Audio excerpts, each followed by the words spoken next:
The old woman was already awake when the sun came up, but she hadn't moved from the chair by the window in 3 hours. Her name was Delphine. 71 years old, bad hip, worse knees, and a stubbornness that had outlasted 2 husbands and 1 foreclosure. She lived in a small rental house on the east side of Tulsa, Oklahoma, in a neighborhood that the city had been meaning to fix up for about 40 years and hadn't gotten around to yet. The paint on the porch was peeling. The storm drain out front stayed clogged from October to March.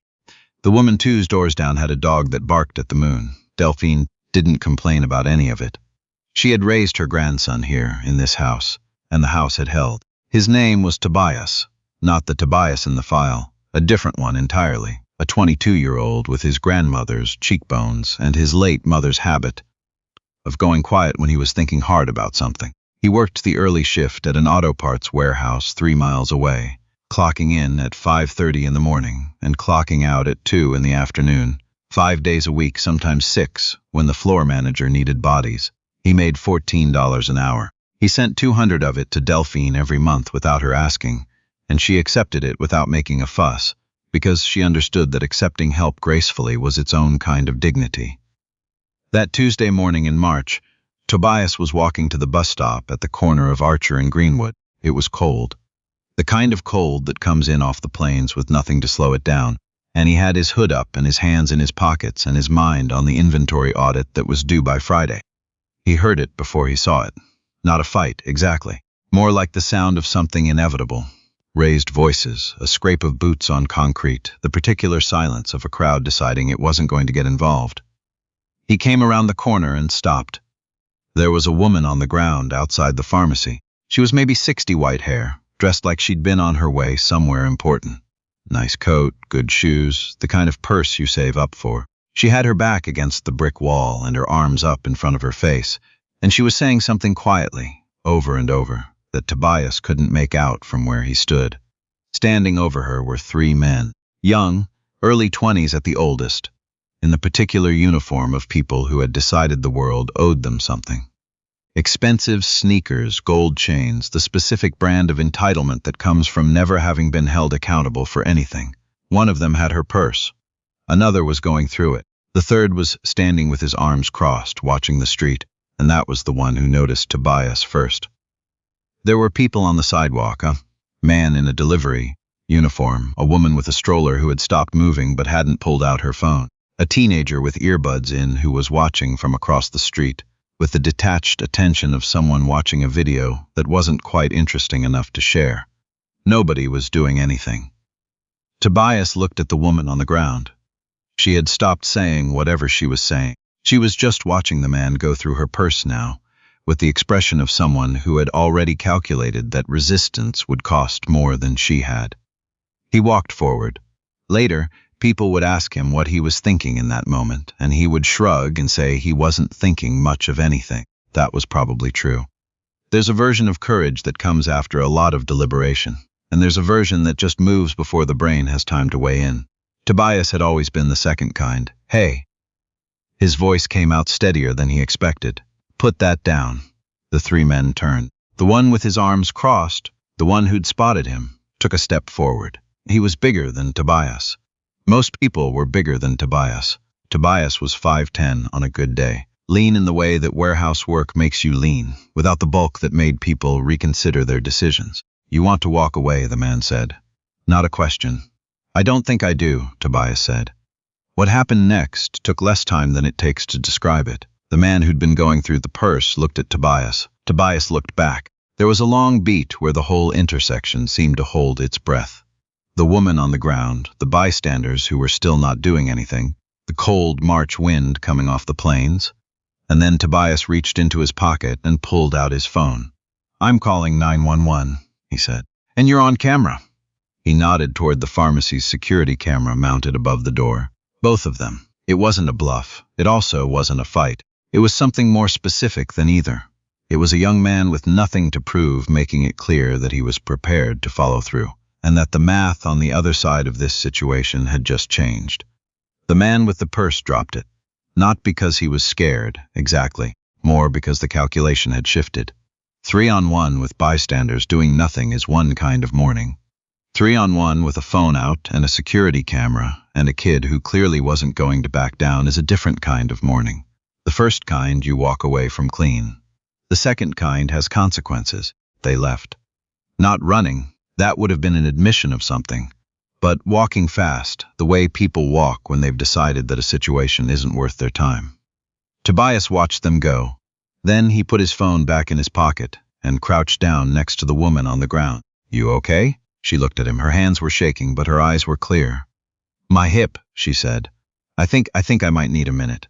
"Take all the time you need," Tobias said. He picked up her purse from where it had landed and checked it without looking inside. Just handed it back to her the way you hand something back to someone when it belongs to them. "I'm going to call an ambulance." "No," she said. Firm. "No ambulance. I don't. The cost." She shook her head. "I just need to sit for a minute." Tobias sat down on the cold sidewalk next to her. He did not make it a big thing.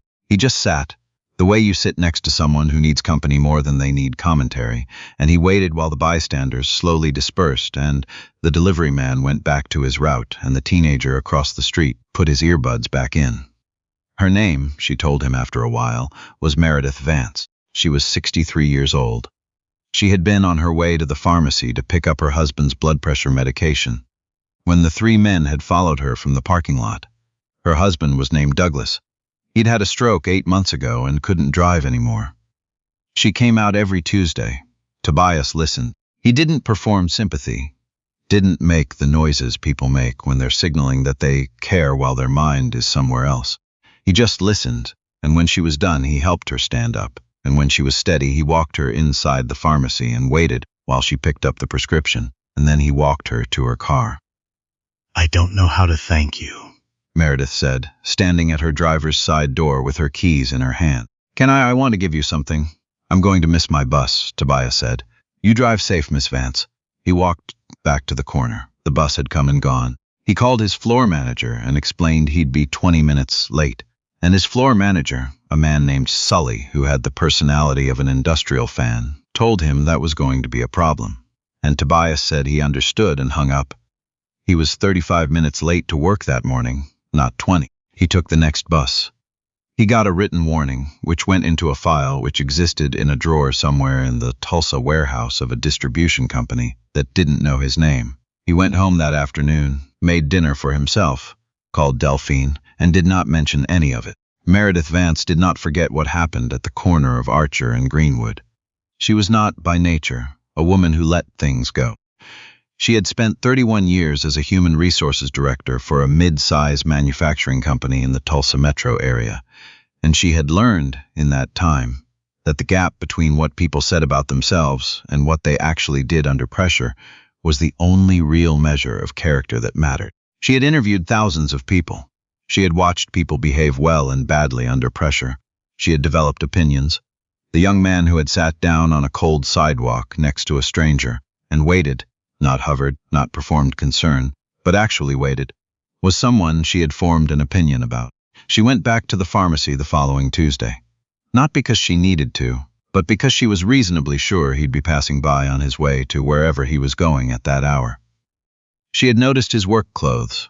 She had a good eye for these things. She was wrong about the day. He came by on Wednesday. She was sitting in her car in the pharmacy parking lot, which she recognized was a thing that could be misinterpreted, when she saw him come around the corner with his hood up and his hands in his pockets. She got out of the car. "Excuse me," she said. He stopped, recognized her. Something moved across his face. Not wariness, exactly. More like the expression of a person recalibrating an expectation. "Miss Vance," he said. "I want to talk to you," she said, "if you have a minute. I know you have a bus to catch." "I've got a minute," he said. They stood at the edge of the parking lot, and Meredith asked him his name, and he told her, and she asked him where he worked. And he told her that too, with the slight carefulness of someone who is not sure what the information is going to be used for. She asked him how long he'd been there. He said almost 2 years, and before that, community college, 2 years. Couldn't finish. Why not? It was a direct question. Most people didn't ask it that directly. He looked at her for a moment and then said, "Money, my grandmother's medical bills." Meredith nodded slowly. She was processing something, and she was being honest with him about the fact that she was processing it, which he respected. I'm retired now, she said, but I have some contacts. I'd like to make some calls if you'd let me. Tobias was quiet for a moment. What kind of calls?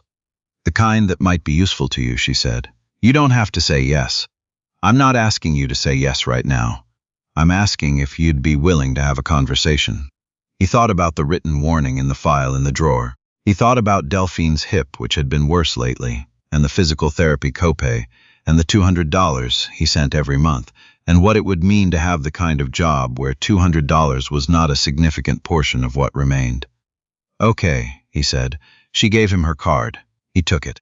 They shook hands, and he went to catch his bus, and she sat back down in her car and called her former colleague Warren Ashby, who ran operations for a regional logistics company, and had been complaining to her for 6 months that he couldn't find people who actually showed up and paid attention and gave a damn. Warren, she said, I found you one. The conversation between Tobias and Warren Ashby took place 3 weeks later on a Saturday morning in the conference room of a logistics company called Carver and Ashby on the south side of Tulsa. It was not a formal interview. Warren had Meredith's word, and Meredith's word was a thing he had learned, over 25 years of working near her, to treat as reliable. They talked for an hour and 40 minutes. Warren asked questions about how Tobias solved problems, about what he did when he didn't know the answer, about a time when he'd had to make a call without enough information. Tobias answered the way he did most things, carefully, without embellishment, with the particular honesty of someone who has never seen the point of pretending to be something he wasn't. At the end of the conversation, Warren said, I'd like to offer you a position, operations coordinator, to start. It's more administrative than what you're doing now, but there's room to move. The pay is $23 an hour. Tobias looked at the table for a moment. Then he looked up. Can I ask why? He said. You don't know me. Meredith knows you, Warren said. And Meredith told me what you did, not the event. That's not the part that matters. The part that matters is that you missed your bus, that you were late to work, that you took the next one anyway. He paused. Most people would have walked the other way and spent the rest of the day telling themselves they would have done something if it had been worse. You didn't calculate it that way. Tobias didn't say anything. That's the kind of person I need running my operations floor, Warren said. Someone who does the right thing even when it costs them something. He called Delphine that evening. She picked up on the second ring the way she always did, and he could hear the television in the background. One of the game shows she liked, the kind where people won appliances. Grandma, he said, I need to tell you something. You're not in trouble, she said. It wasn't a question. No, he said, the opposite. He told her about the job, about Warren Ashby, about Meredith Vance, about the morning at the corner of Archer and Greenwood. He told it in order, the way he always told things, without leaving parts out or shaping the story to make himself sound better than he'd been. Delphine listened without interrupting. The game show played in the background. When he was finished, she was quiet for a moment. I need to ask you something, she said. Go ahead. That woman on the ground. You didn't know her. No. And you sat down on the sidewalk with her. Anyway, she needed somebody to sit with her. Delphine made a sound that was not quite a word. Then she said, You know where you learned that? He knew where she was going. Grandma, from watching me, she said. Every time a neighbor knocked on that door, every time somebody needed something and I had it to give. She paused. I know I didn't give you much, Tobias. You gave me everything, he said. Stop. The game show reached some kind of crescendo in the background. Someone had won something. The audience applauded. 23 an hour, Delphine said. 23 an hour. She exhaled slowly. Your mother would have been something else about this, she said. She always was too proud too fast. She would have been insufferable. There was a smile in it, underneath the missing, the way there always was when she talked about his mother. I'm going to be a little insufferable myself. That's fine, Tobias said. You've earned it. 6 months later, Tobias was promoted to senior operations coordinator. It was not a dramatic thing. No ceremony, no announcement, just Warren stopping by his desk on a Thursday afternoon and telling him he was moving him up, and that the raise would show up in his next paycheck, and that he appreciated the way Tobias had handled the redistribution issue in the Broken Arrow facility without being asked. Tobias thanked him and went back to work. What he didn't mention, because it wasn't the kind of thing he talked about, was that the week before, He had gone back to the community college and enrolled in the evening program. 2 nights a week, Tuesday and Thursday. He had spoken to the financial aid office, and between the income he was now making and a small scholarship he'd been flagged for by Meredith, who it turned out sat on the scholarship committee of an organization she had mentioned to him, very casually, the way people mention things they have already arranged. The math worked. It worked, not comfortably, not with money left over, but it worked, which was more than it had before.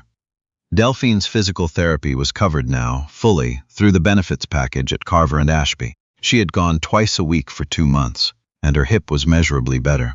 She still sat by the window in the mornings, but now she moved from it without holding the wall. Meredith Vance came to the house once. In October, with a casserole she said she'd made too much of. Delphine let her in, and they sat at the kitchen table for 2 hours while Tobias was at class. And by the time he got home, they were on their second cups of coffee, and an argument about which decade had produced better television. He stood in the doorway for a moment and watched them. And then he went to the refrigerator and got a glass of water and sat down, and nobody made anything of it. That was the thing about the people who showed up in Tobias's life after that Tuesday morning in March. They didn't make things of things. They just did what the situation called for, and then sat down at the table. And that, it turned out, was enough. There is something worth saying here, at the end of this story, and it is this. 3 men walked away from a pharmacy on a cold Tuesday morning in Tulsa. The delivery driver went back to his truck. The woman with the stroller moved on. The teenager across the street put his earbuds back in. One person sat down on the sidewalk, not because he was brave in some special, cinematic way, not because he had calculated the odds and decided they were in his favor, not because there was a camera or a crowd watching or anything to gain. He sat down because a woman was shaking and alone, and he was there, and the idea of not sitting down had not seriously occurred to him. That's the whole story. It doesn't get more complicated than that. The big moments don't make us who we are. The bus we miss, the sidewalk we sit down on, the person we help stand up when nobody is watching and nobody is going to remember. That's the ledger that actually counts. Most of us will never know what it adds up to. Tobias didn't know. He went to work. He called his grandmother. He took the next bus, but somebody was watching. Somebody always is, eventually. And sometimes the world notices the right things.